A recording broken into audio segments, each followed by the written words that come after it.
you know something about Australia.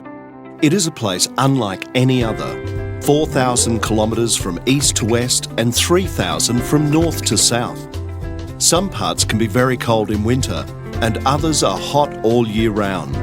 Australia has mountains, coastline, forests, deserts and vast areas with hardly any people, as well as modern, crowded cities. It is a multicultural country. The students will find that it's a friendly country. Australians are quite open to assist students. Parades in town where international students can go out in town and display their culture in town, which makes us feel part of the community and society here in Armidale. If you're coming to Australia, don't just stay in one place.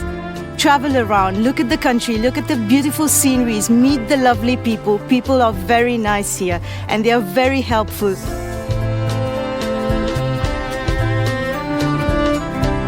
Australia's geographic and cultural diversity mean that as you begin to research your new home online, you'll find differences in all of the major cities. There is tropical heat in the north and cooler climates in the south. You'll find cheaper accommodation in regional cities and excellent transport systems in the great cities on the coast. Primarily, the students need to familiarise themselves with the institution that they're going to be studying with. They also need to get in contact with their regional coordinator. Also, they need to make sure that they obtain the right information from their host in their country and the institution before arriving. We find a lot of Australia Awards students don't do homework in terms of the location of where they're going. So we find some of them are signing contracts, especially in terms of accommodation and mobile phones, without actually reading the fine print. It can be quite costly. Looking at the weather pattern here, I can compare it with my country. This time around is winter, even in my country is winter. Except in Australia, it's a bit in extremes. When it's cold, it gets colder, and I'm not good friends with the cold. There are a variety of websites available where you can find out more about Australia before you arrive. Many are listed in the pre-departure guidebook.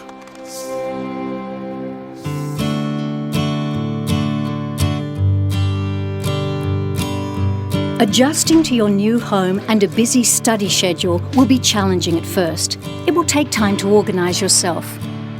For this reason, we strongly recommend that if you are considering bringing your family to Australia, you wait.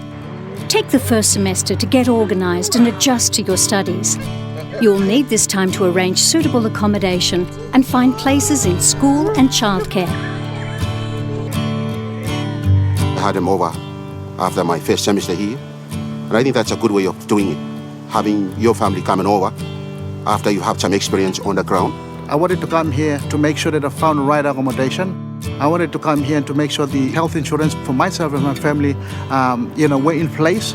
I wanted to make sure that I find the appropriate school for my children. I don't work because I don't have time. I'm studying and taking care of my children. So I really rely on my husband in my country to support me every month. Your student contact officer can provide you with further information and assistance if you are planning to bring your family.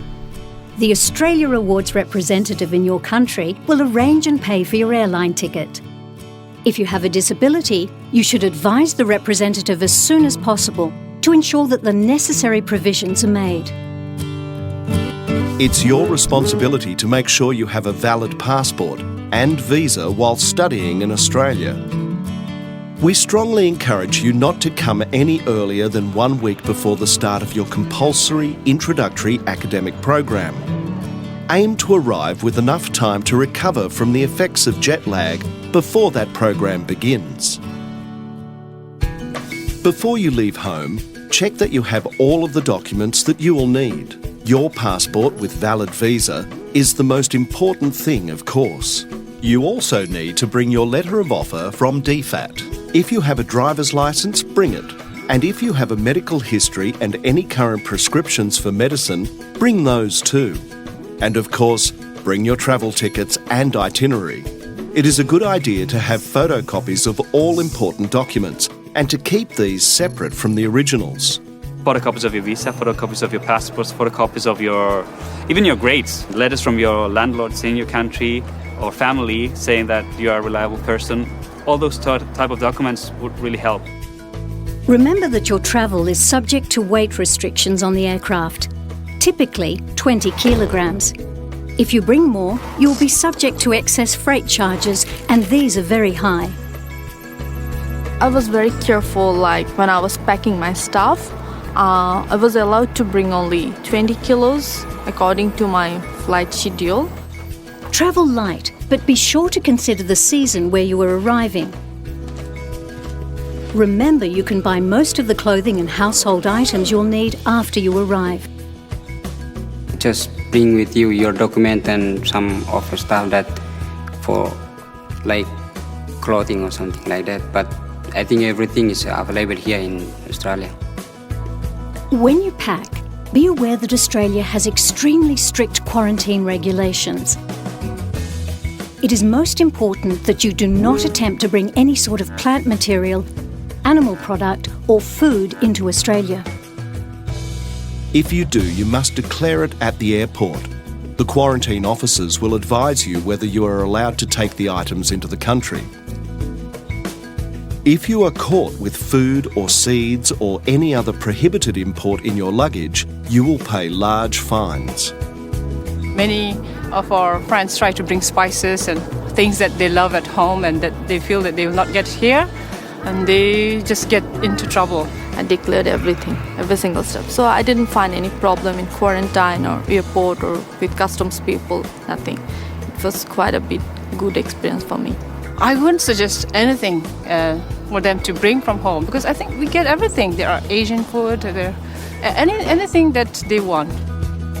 The allowances associated with your scholarship will be paid into your bank account, but you will need around $500 in cash to cover expenses for the first few days after your arrival. Double check your ticket. Make sure you get to the airport in plenty of time and have a great flight.